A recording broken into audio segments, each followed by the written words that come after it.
Ela tem 34 anos e, ao se encarar no espelho, escuta a voz da mãe, aquela voz dizendo que seus quadris estão largos demais. A mãe não está ali, não está no mesmo cômodo, nem sequer na mesma cidade, mas a voz está presente, tão nítida quanto se fosse sua própria. E talvez seja Carl Jung, o gigante da psicologia, descobriu algo profundamente perturbador sobre mães narcisistas e suas filhas. A destruição mais profunda é aquela que não deixa marcas visíveis. É aquela que se torna parte de quem você é. Não há hematomas, não há ossos quebrados, mas existe uma filha, uma mulher, que passou 34 anos se autodestruindo com as palavras que a mãe plantou em sua mente.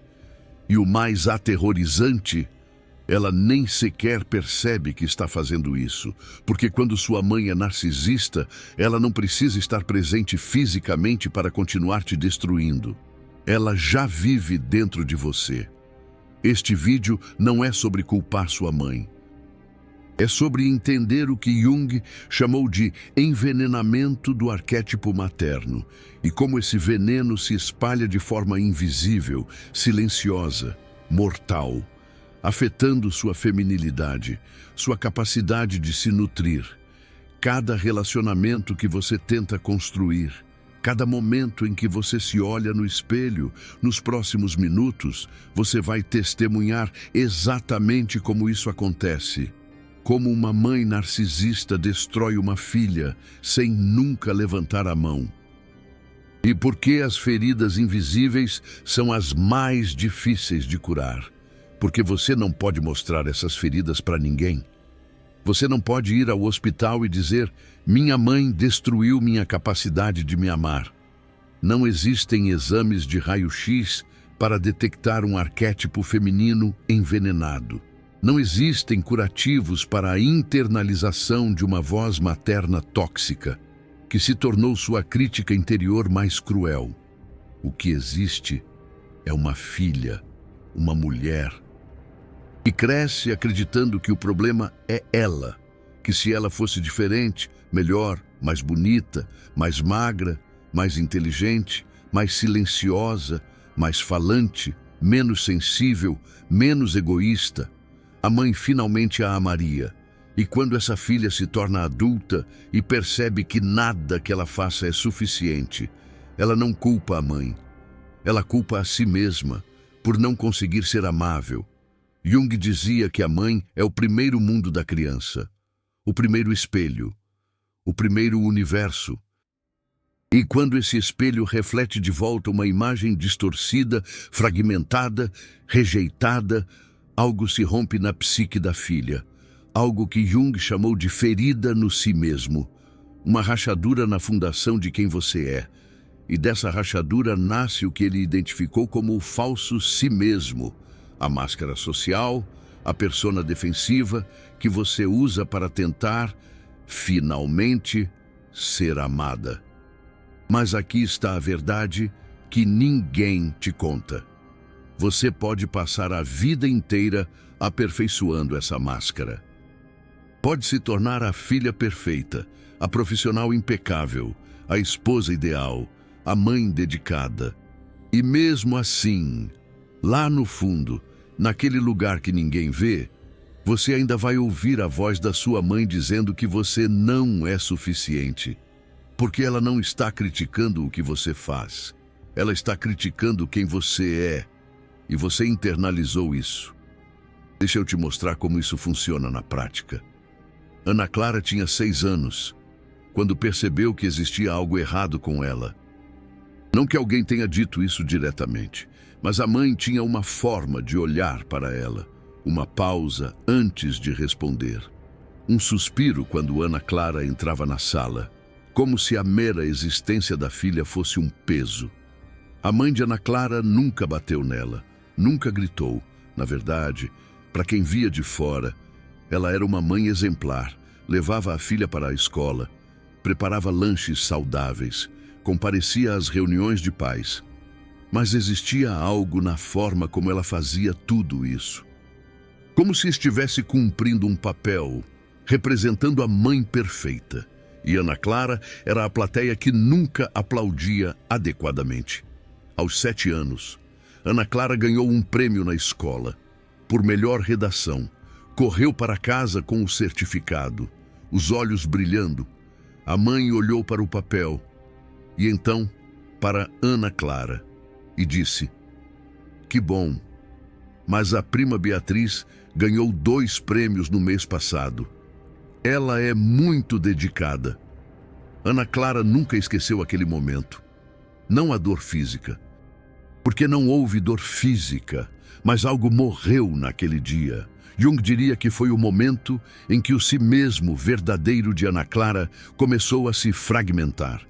O momento em que ela aprendeu que quem ela era, o que ela conquistava, nunca seria suficiente. Porque sempre existiria uma Beatriz, sempre existiria alguém melhor. E aqui está o mecanismo invisível. Ana Clara não pensou que a mãe era cruel. Ela pensou que precisava se esforçar mais, que precisava ser como a Beatriz. E se fosse boa o suficiente, a mãe finalmente ia vê-la. Aos 10 anos, Ana Clara parou de mostrar suas conquistas, parou de esperar validação, desenvolveu o que Jung chamaria de uma máscara social adaptativa. A filha que não incomoda, que não precisa de atenção, que está sempre bem. Por fora, ela parecia independente, madura para a idade. Por dentro, estava morrendo de fome emocional. A mãe de Ana Clara dizia às amigas que a filha era tão fácil de criar, que nunca dava trabalho, que nem parecia que estava em casa, como se isso fosse uma virtude, como se uma criança invisível fosse motivo de orgulho. Jung entendia que quando uma mãe narcisista olha para a filha, ela não vê uma pessoa separada, ela vê uma extensão de si mesma, um espelho que deveria refletir a grandeza materna. E quando a filha falha nessa função, quando ela ousa ter necessidades próprias, personalidade própria, existência própria, a mãe narcisista experiencia isso como uma traição. E a punição não vem na forma de violência, vem na forma de frieza, de comparações, de amor condicionado a desempenho, de validação que é dada e retirada de forma imprevisível, mantendo a filha sempre em alerta, sempre tentando decifrar o que a mãe quer, sempre ajustando quem ela é para tentar, finalmente, receber aquele amor. Ana Clara tinha 14 anos, quando desenvolveu um transtorno alimentar. Não porque a mãe disse que ela estava gorda. A mãe nunca dizia as coisas diretamente, mas ela tinha o hábito de comentar sobre outras mulheres, dizendo como aquela mulher se largou, que devia ser falta de disciplina, que ela nunca se permitiu engordar mesmo depois da gravidez, que era uma questão de respeito próprio. E Ana Clara ouvia e internalizava e traduzia que se engordasse não teria respeito próprio. Que se engordasse teria se tornado uma daquelas mulheres que se largaram, que se engordasse não mereceria amor. Jung diria que Ana Clara estava incorporando a sombra da mãe. A mãe narcisista não integrou seus próprios medos, suas próprias inseguranças sobre envelhecimento, sobre aparência, sobre valor. Então ela projeta tudo isso na filha. E a filha, desesperada por conexão, por aprovação, absorve essas projeções como se fossem verdades sobre si mesma. Aos 16, Ana Clara pesava 47 quilos e usava roupas largas para esconder o corpo. A mãe olhava para ela com preocupação performática e perguntava se estava comendo direitinho, que não queria que ficasse doente. Ela tem 34 anos e, ao se encarar no espelho, a voz de sua mãe ressoa, acusando seus quadris de serem largos demais. A mãe não está ali, não está no mesmo cômodo, nem sequer na mesma cidade. Mas a voz, essa voz, ela persiste, tão nítida quanto se fosse sua própria. E talvez seja Carl Jung, esse mestre da psique, desvendou uma verdade incômoda sobre mães narcisistas e suas filhas. A destruição mais devastadora é aquela que não deixa cicatrizes visíveis. É aquela que se infiltra e se torna parte fundamental de quem você é. Mas quando Ana Clara realmente tentava comer, quando sentava à mesa e pegava uma segunda porção de arroz, a mãe comentava: "Nossa, que apetite voraz! Cuidado para não virar uma baleia, hein?" Não importava o que Ana Clara fizesse. Muito magra. Parece um palito, está anêmica? Muito gorda. Essa roupa não te favorece, marca todas as gordurinhas. Muito quieta. Por que essa cara de enterro? Animação, menina. Muito falante. Não cansa de tagarelar, ninguém aguenta. Muito sensível. Para de drama. O mundo não gira em torno de você. Muito fria. Parece uma pedra de gelo. Cadê o afeto? Sempre muito algo. Sempre errada. E o mais cruel é que a mãe fazia tudo isso com um sorriso, com preocupação, aparente, com amor condicionado, que parecia amor de verdade, até você perceber que ele vinha sempre acompanhado de uma faca invisível. Essa é a destruição sem marcas visíveis. Não é um grito, é um suspiro, não é um tapa, é um olhar, não é rejeição direta. É validação que vem sempre misturada com veneno. E a filha cresce achando que esse é o sabor do amor. Que amor dói. Ana Clara saiu de casa aos 22 anos. Para fazer faculdade em outra cidade, ela pensou que ao se distanciar fisicamente da mãe, finalmente seria livre. Ela não sabia que já tinha levado a mãe consigo, dentro da própria cabeça. No primeiro semestre, Ana Clara conheceu Lucas. Ele era gentil, atencioso, parecia genuinamente interessado nela.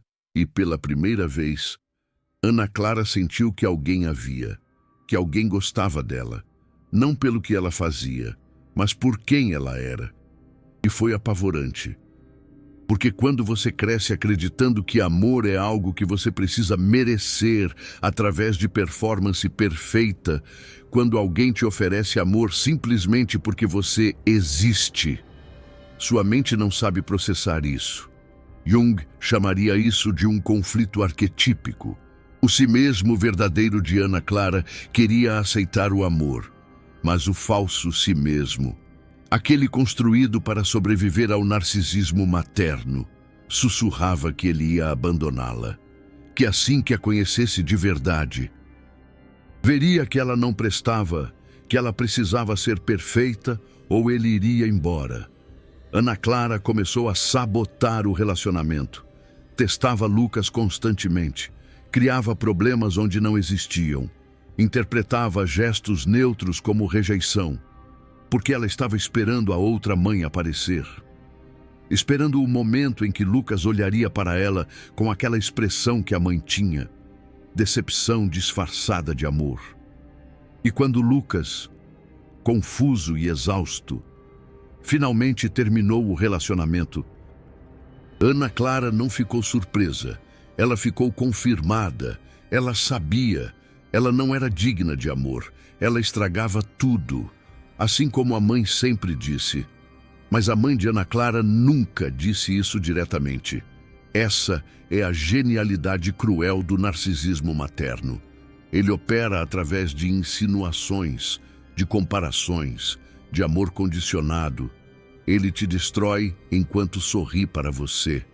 E depois, quando você está despedaçada, você nem consegue explicar o que aconteceu.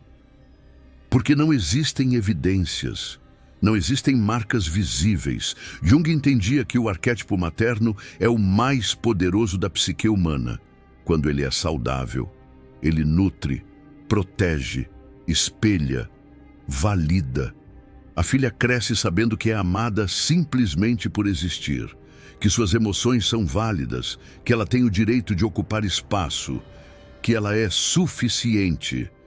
Mas quando o arquétipo materno é envenenado pelo narcisismo, ele faz o oposto. Ele devora, ele fragmenta. Ele ensina à filha que ela só tem valor quando serve aos propósitos da mãe, que suas emoções são inconvenientes, que ela precisa ser pequena, invisível, perfeita, que ela nunca, jamais será suficiente. E esse ensinamento se torna a voz interior da filha, a crítica interna que a acompanha por toda a vida, a sensação de inadequação que nenhuma conquista consegue apagar, o buraco emocional que nenhum relacionamento consegue preencher. Porque o buraco não é sobre o que você faz, é sobre quem você é, e você aprendeu que quem você é não merece amor. Ana Clara tinha 28 anos, quando finalmente foi para a terapia, não porque ela queria, mas porque teve um ataque de pânico no trabalho. E o médico sugeriu que talvez fosse ansiedade, que talvez ela precisasse conversar com alguém. Na primeira sessão, a terapeuta perguntou sobre a família.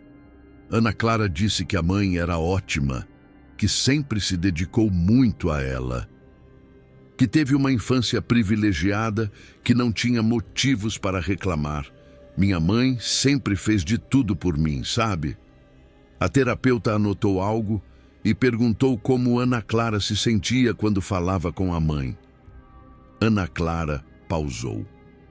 Ninguém nunca tinha perguntado isso. Como ela se sentia? Ela sentia cansaço, uma tensão no estômago, a necessidade de ensaiar as palavras antes de falar, o medo de dizer a coisa errada e ver aquele olhar de decepção, mas em voz alta. Ana Clara disse que se sentia normal. Levou 6 meses de terapia para Ana Clara conseguir dizer a verdade, que se sentia pequena, que se sentia errada, que se sentia como se nada que fizesse fosse suficiente. E o pior é que a mãe nem precisava dizer nada. Era só a forma como olhava para ela, como se fosse uma decepção ambulante. E quando Ana Clara finalmente disse isso em voz alta, quando permitiu que aquela verdade existisse fora da própria cabeça, ela chorou.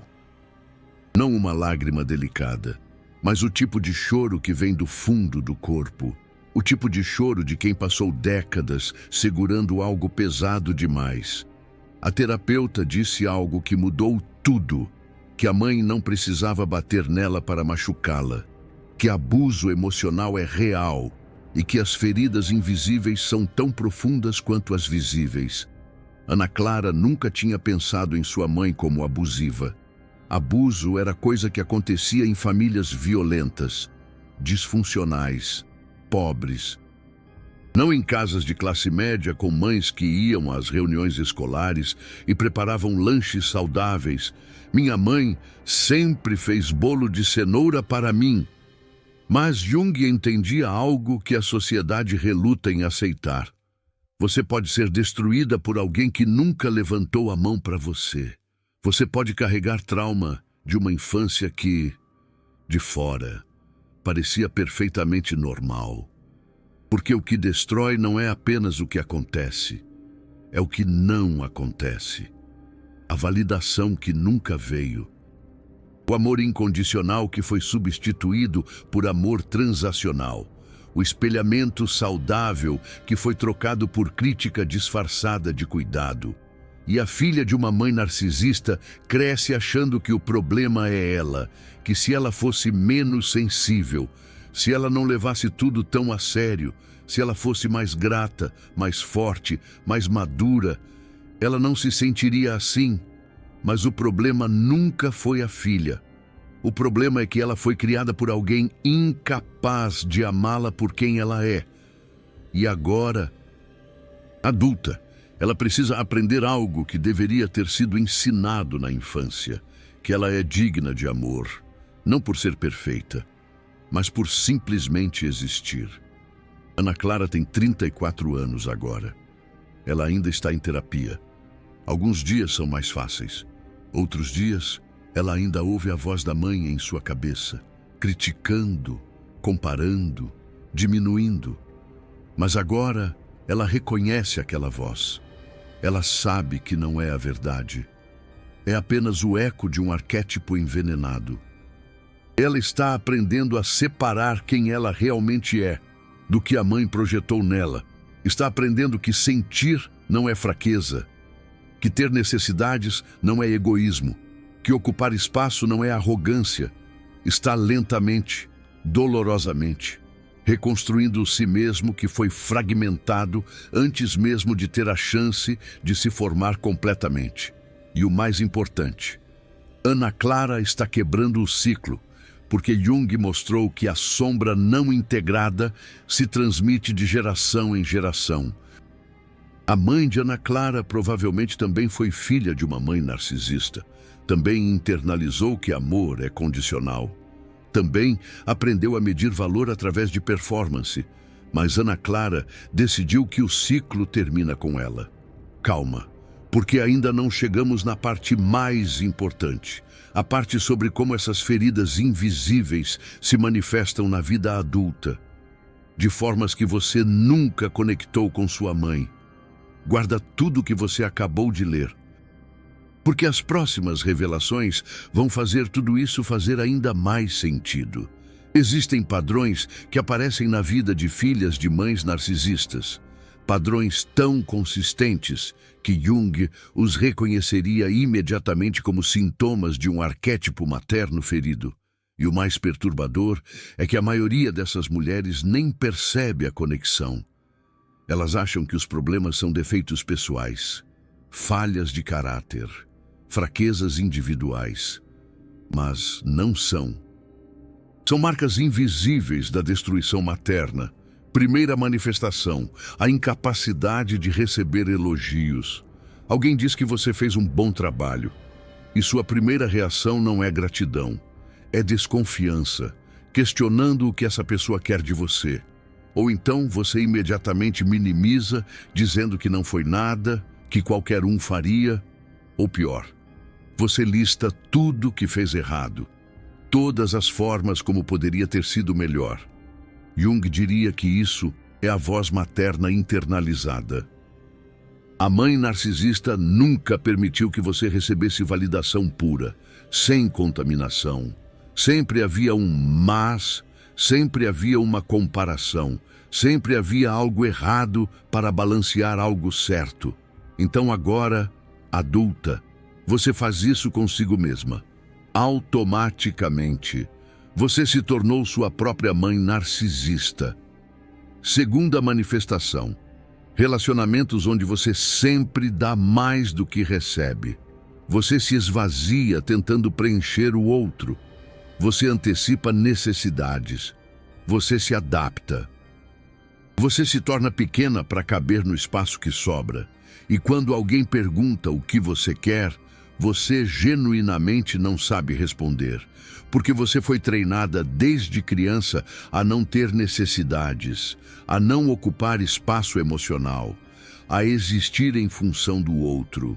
Jung chamaria isso de identificação com a função inferior. Você desenvolveu uma capacidade extraordinária de ler e servir os outros, mas perdeu completamente a conexão com seu próprio centro, com seu próprio si mesmo verdadeiro. E quando você finalmente sai de um relacionamento assim, exausta, destruída, você não pensa que estava com alguém que te explorava. Você pensa que não foi boa o suficiente, que deveria ter feito mais. A voz da mãe novamente, dizendo que o problema sempre foi você. Terceira manifestação, a hipervigilância emocional. Você entra numa sala e imediatamente escaneia o humor das pessoas. Você detecta microexpressões, mudanças sutis de tom, tensões não ditas, e você ajusta seu comportamento para harmonizar, para apaziguar, para garantir que ninguém fique desconfortável. Isso não é empatia saudável. É um mecanismo de sobrevivência que você desenvolveu para navegar o humor imprevisível de uma mãe narcisista. Você aprendeu que sua segurança dependia de decifrar o estado emocional da mãe antes que ela explodisse. Ou pior, antes que ela ficasse fria, distante, punindo você com ausência emocional. Jung entendia que crianças em ambientes emocionalmente perigosos desenvolvem uma sensibilidade quase paranormal. Mas essa sensibilidade tem um preço. Você vive em alerta constante. Você nunca relaxa completamente. E você carrega uma ansiedade de fundo que não consegue explicar, porque não está conectada a nenhum perigo real do presente. Está conectada aos perigos invisíveis da sua infância. Quarta manifestação: perfeccionismo paralisante. Você não consegue começar projetos porque eles já precisam ser perfeitos na sua cabeça. Você não consegue terminar projetos porque eles nunca estão bons o suficiente. E quando você finalmente entrega algo, você passa dias remoendo tudo que poderia ter feito diferente. A mãe narcisista ensinou que você só tem valor quando seu desempenho é impecável. E mesmo assim, ela sempre encontrava algo errado. Então, você internalizou uma régua de medida impossível. E agora você se paralisa tentando alcançar um padrão que foi projetado para mantê-la sempre falhando. Quinta manifestação. E essa é crucial. Dificuldade extrema em confiar em sua própria percepção da realidade. Você vivencia algo que te machuca, mas antes de validar sua própria dor, você questiona se está exagerando, se é sensível demais, se não está entendendo direito. Jung teria um nome para isso: dissociação do si mesmo. A mãe narcisista te ensinou, através de anos de gaslighting sutil, que sua percepção não é confiável, que seus sentimentos são exagerados, que sua memória está errada. E agora, adulta, você não confia em si mesma. Você sempre procura validação externa antes de acreditar em sua própria experiência. E aqui está a virada mais perturbadora que Jung revelou. Quanto mais invisível foi a destruição, mais difícil é se curar. Porque você não tem evidências. Você não pode apontar para um momento específico e dizer que foi ali que te destruíram. Foi um acúmulo de 1000 pequenas mortes, 1000 momentos de não ser vista, 1000 vezes em que sua alegria foi minimizada, sua dor foi invalidada, sua existência foi tratada como inconveniente. Como você se cura de algo que ninguém além de você reconhece como trauma? Beatriz tinha 29 anos quando percebeu que nunca tinha tomado uma decisão importante sozinha. Casamento. Escolheu a faculdade que a mãe aprovou. Carreira. Seguiu o caminho que a mãe validou. Até o apartamento onde morava tinha sido escolhido com a opinião da mãe como fator decisivo. E o mais assustador: Beatriz achava que isso era normal. Achava que era sinal de um relacionamento próximo entre mãe e filha. Só quando a terapeuta perguntou o que ela queria, que Beatriz percebeu algo alarmante. Ela não sabia. Ela genuinamente não sabia o que ela queria. Separado do que a mãe queria para ela, Jung diria que o si mesmo de Beatriz nunca teve permissão para se individuar, para se separar da mãe e se tornar um ser autônomo. A mãe narcisista não permite separação. Ela experiencia a individuação da filha como abandono, como traição. Então ela pune sutilmente cada tentativa da filha de se tornar independente. E a filha aprende que se separar perde o amor, que se for ela mesma fica sozinha. Então ela escolhe permanecer fundida, emaranhada, perdida na psique materna. Ela escolhe não existir completamente. Se isso significa manter alguma forma de conexão com a mãe.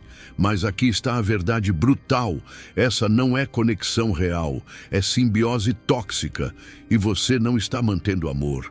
Você está mantendo a ilusão de que se você for pequena o suficiente, obediente o suficiente, perfeita o suficiente, um dia você vai receber o amor incondicional que deveria ter recebido desde o início. Você está esperando por algo que nunca vai vir, porque sua mãe não é capaz de dar aquilo, não porque você não merece, mas porque ela não tem aquilo para dar.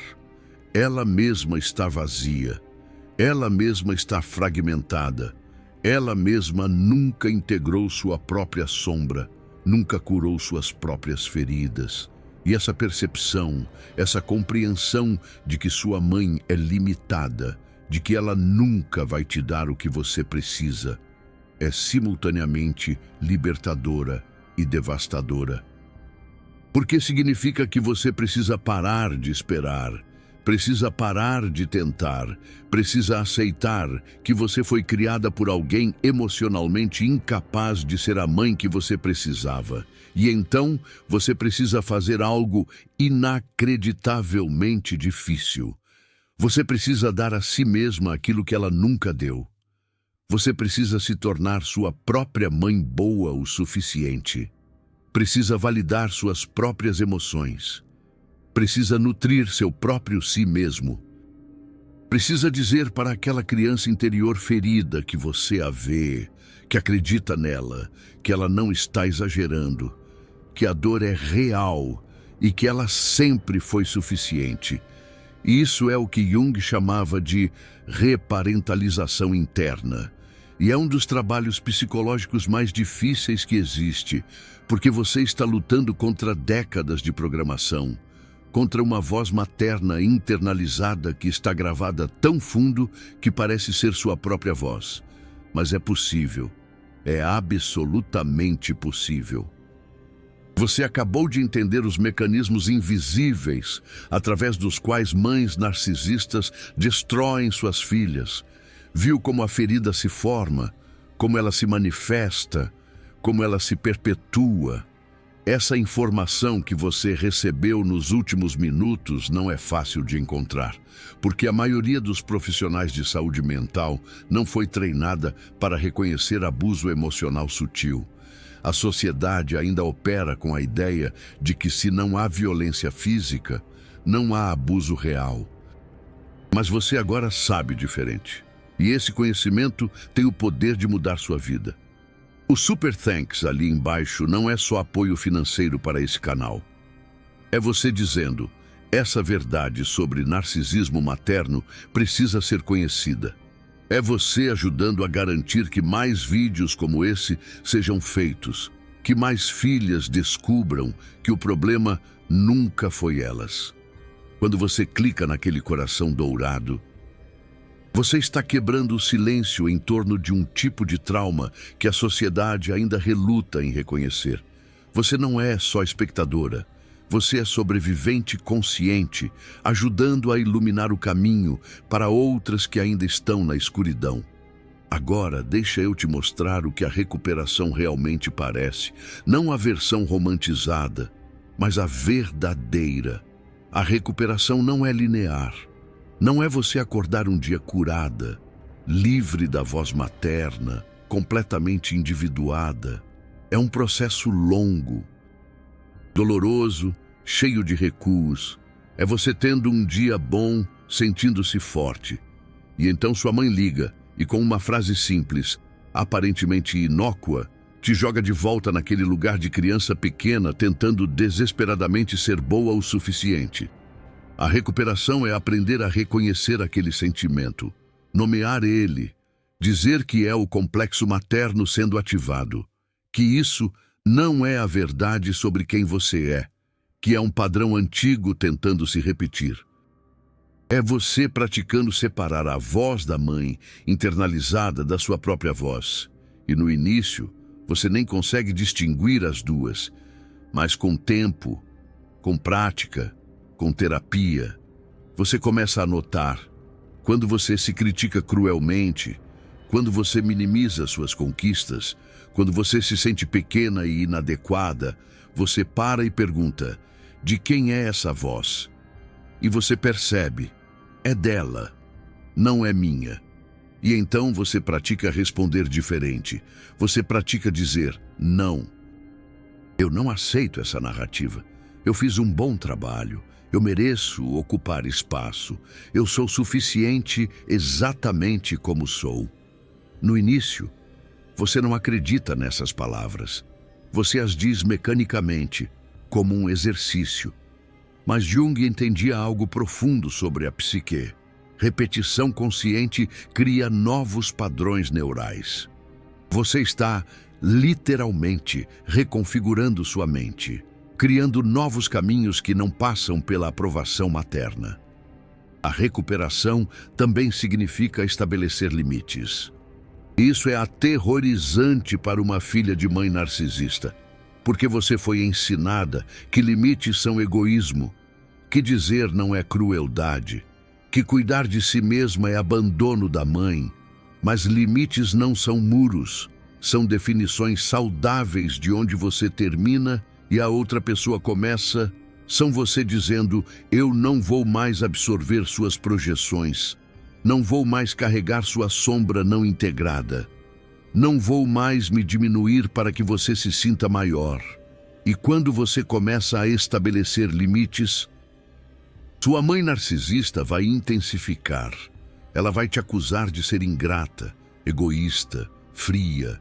Ela vai usar culpa, manipulação, vitimização. Ela vai fazer você parecer a vilã por finalmente escolher cuidar de si mesma. E aqui está o teste crucial. Você consegue manter o limite mesmo quando ela está te fazendo sentir como a pior pessoa do mundo? Você consegue tolerar a culpa, a ansiedade, o medo de abandono e mesmo assim dizer não? Esse limite permanece?